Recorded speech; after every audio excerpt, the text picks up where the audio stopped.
मुंबई शहर में एक विशाल मम्मी ने तबाही मचा रखी थी। वो गाड़ियों को उठा के फेंक रही थी, पेड़ों को उखाड़ रही थी, घरों को तोड़ रही थी। शहर में एकदम से मम्मी कैसे आ गई? वहीं दूसरी तरफ म्यूजियम में लोगों की भीड़ लगी हुई थी। इजिप्ट से 3 मम्मीज को मुंबई के 3 म्यूजियम में लाया गया था। उन्हें देखने के लिए तीनों म्यूजियम्स में लोगों की काफी भीड़ लगी हुई थी। क्या आप म्यूजियम की इस फोटो फ्रेम को देख के बता सकते हैं कि ये रियल है या फेक है? कहते हैं ये फोटो 1820 की है।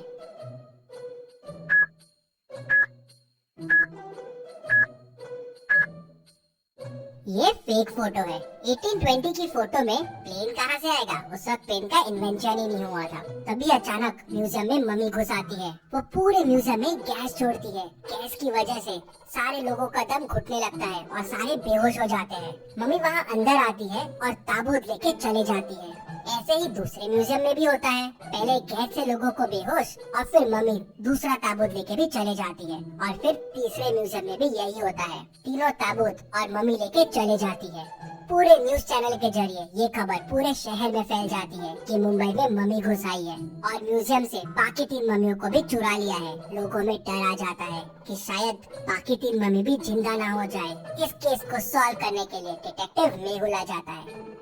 मेहुल म्यूजियम में पहुंच जाता है। म्यूजियम का ओनर मेहुल से मिलता है और उसे बताता है कि 3 मम्मीज जो ताबूत में कैद थे वो चोरी हो गए हैं। उनको एक बड़ी विशाल मम्मी ने ही चुराया है। वो मम्मी आई और यहाँ गैस छिड़क कर सबको बेहोश कर दिया और फिर ताबूत लेके चले गई। मेहुल थोड़ा सोच में पड़ जाता है। तभी उसे पास में एक पाइप पड़ा दिखता है। मेहुल समझ जाता है कि इस पाइप की मदद से ही गैस छोड़ा गया था। मतलब कोई म्यूजियम के आदमी ने भी मम्मी की मदद की होगी। मेहुल म्यूजियम के 3 लोगों से पूछताछ करता है। गार्ड कहता है, सर मैं तो बाहर पहरेदारी कर रहा था। जब मम्मी आई मैं मम्मी को देख के डर गया और वहाँ से भाग गया। टेक्नीशियन कहता है, सर मैं तो सीसीटीवी रूम में था। मम्मी को देख के डर गया और बाहर ही नहीं आया। मम्मी चले गई। उसके बाद बाहर आके मैंने ही ओनर को कॉल करके बुलाया।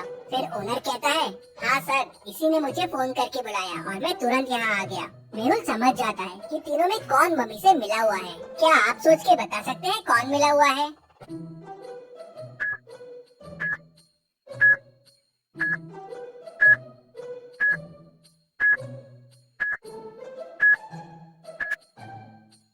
मेहुल तुरंत टेक्नीशियन को पकड़ लेता है।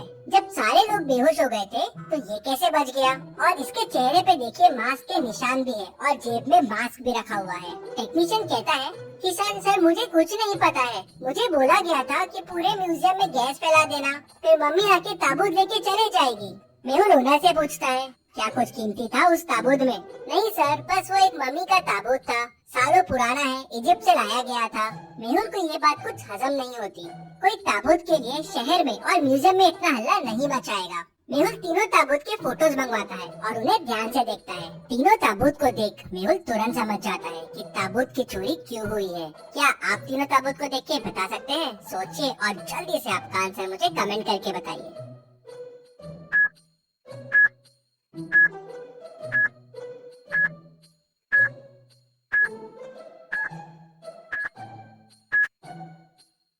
बीच वाले ताबूत में हीरे का स्लॉट खाली है और वहाँ पहुँचने के लिए एक मैप दिख रहा है, लेकिन वो मैप अधूरा है। अगर आप तीनों ताबूत को जोड़ देंगे तो एक पूरा नक्शा बन जाएगा। शायद वो नक्शा हीरा तक लेके जाएगा, इसलिए उन ताबूतों की चोरी हुई होगी। लेकिन ये नक्शा कहाँ का है ये समझ नहीं आ रहा था। शायद ताबूत के अंदर कुछ सुराग हो, इसलिए चोरी की गई है और उस नकली मम्मी को इसके बारे में पता होगा। मेहुल ओनर से और पूछताछ करता है, और क्या जानते हो इस मम्मी के बारे में और किस किस को पता था इस मम्मी के बारे में? तो ओनर उसे बताता है। कहते हैं इनमें से एक मम्मी जो उनकी राजा थी वो काली गुफाओं में रहती थी, उसे श्राप मिला था। सर इसके बारे में मुझे 2 साइंटिस्ट और एक असिस्टेंट रूपा को पता था। मेहुल दोनों साइंटिस्ट से पूछताछ करने के लिए उनके घर पहुंचता है। वो पहले साइंटिस्ट के घर जाता है तो देखता है उसका मर्डर हो गया है। वो दूसरे के घर जाता है तो उसका भी मर्डर हो गया था। फिर वो रूपा से मिलने जाता है तो देखता है कि उसका भी मर्डर हो गया है। मेहुल तुरंत समझ जाता है कि इन खूनों में कौन इन्वॉल्व है। क्या आप सोच के बता सकते हैं वो कौन हो सकता है?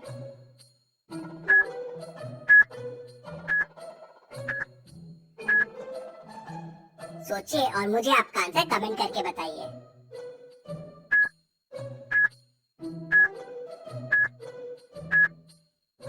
ये सारे खून ओनर ने करवाए थे। सिर्फ उसे और इन लोगों को ही ताबूत के बारे में पता था। ताबूत के बारे में जानने वाले सबका मर्डर हो गया, लेकिन ये बच गया। मेहुल उसको पकड़ने के लिए उसके घर पहुंच जाता है, लेकिन वो अपने घर से मिसिंग रहता है। मेहुल समझ जाता है कि वो हीरे की तलाश में निकल गया है, लेकिन कहाँ, ये कैसे समझेगा मेहुल को? तभी मेहुल को समझ जाता है कि ओनर कहाँ गया होगा। क्या आप सोच के बता सकते हैं? सोचिए और मुझे आपका आंसर कमेंट करके बताइए।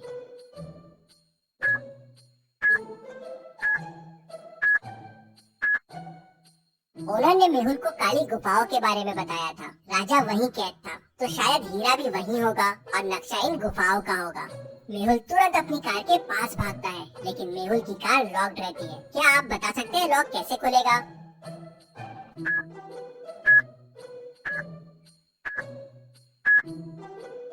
जी हाँ, चैनल को सब्सक्राइब करके ही लॉक खुलेगा, तो जल्दी से चैनल को सब्सक्राइब कर दीजिए। मेहुल भी सब्सक्राइब बटन दबाता है और कार खुल जाती है। मेहुल कार लेके काली गुफाओं की तरफ निकल पड़ता है। काली गुफाओं के बाहर पहुंचते ही मेहुल को ओनर की कार दिख जाती है। मेहुल समझ जाता है कि ओनर यही है। मेहुल भी गुफाओं में आगे बढ़ने लगता है, लेकिन उसे आगे का रास्ता समझ नहीं आ रहा था। तभी उसे 3 रास्ते मिलते हैं। कौन सा रास्ता लेना चाहिए मेहुल को? क्या आप सोच के बता सकते हैं?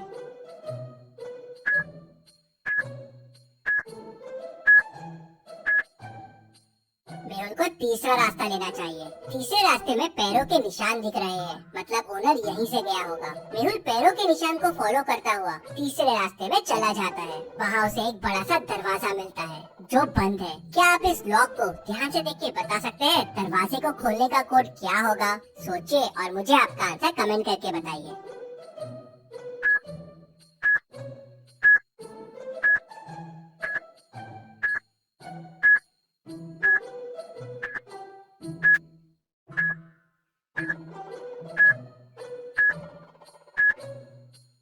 और इसका कोड होगा 5। मेहुल कोड 5 प्रेस करता है और डोर खुल जाता है। 2,3 8 है, तो 2 3 6 प्लस 2 8 हो जाएगा। 3,2 9 है, 3 इंटू 2 6 प्लस 3 9 हो जाएगा। 4,1 8 है, 4 इंटू 1 4 प्लस 4 8 हो जाएगा। सो 1,4 होगा 1 इंटू 4 प्लस 1 मतलब 5। मेहुल अंदर जाता है तो उसे वहाँ ओनर मिल जाता है। मेहुल उसे पकड़ लेता है और सीधे ले जाके जेल में डाल देता है, लेकिन ओनर कहता है कि उसके पास ताबूत नहीं है। किसी अनजान व्यक्ति ने उससे ताबूत खरीद लिया था। उसने तो नक्शा याद कर लिया था और ताबूत के अंदर से वो पेपर निकाल लिया था जिसमें इस गुफा के बारे में पता था, और गलती से मैंने आपको उसके बारे में बता दिया। मुझे ताबूत बेचने के 1 करोड़ रुपए मिले थे और मैंने ही दोनों साइंटिस्ट और रूपा का खून किया, जिससे इन ताबूत के बारे में किसी और को नहीं पता चले। मेहुल तुरंत समझ जाता है कि ताबूत किसने खरीदा होगा। क्या आप पूरी स्टोरी को ध्यान से सोच के समझ के बता सकते हैं ताबूत किसने खरीदा होगा? आप चाहे तो वीडियो को रिपीट कर सकते हैं।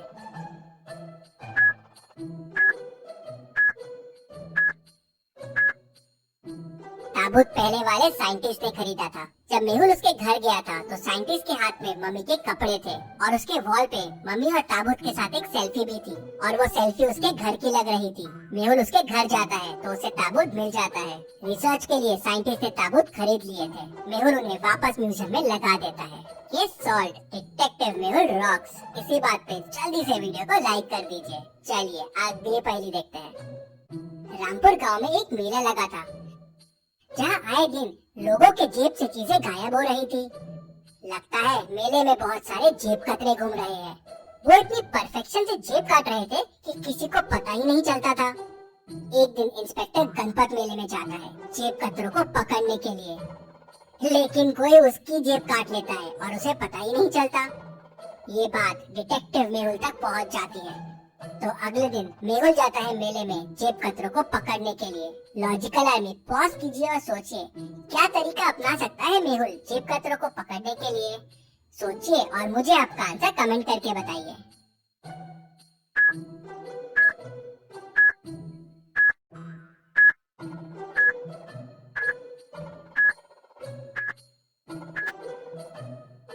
चलिए मेहुल ने क्या तरकीब अपनाई वो देखते हैं। मेहुल ने पैसों को एक रस्सी से बांध दिया और रस्सी अपने जेब के अंदर बांध दी और थोड़े पैसे जेब से बाहर निकाल दिए, जिससे जेब कतरों को लालच आ जाए। और जब जेब कतरे ने पैसे निकालने की कोशिश की और भागने लगा, रस्सी खींची और मेहुल समझ गया उसने तुरंत उनको पकड़ लिया। Detective Mehul rocks. इसी बात पे जल्दी से वीडियो को लाइक कर दीजिए। और आपने क्या सोचा है? आपके आइडियाज मुझे कमेंट में बताएं। सबसे अच्छे कमेंट को मैं पिन करूंगा।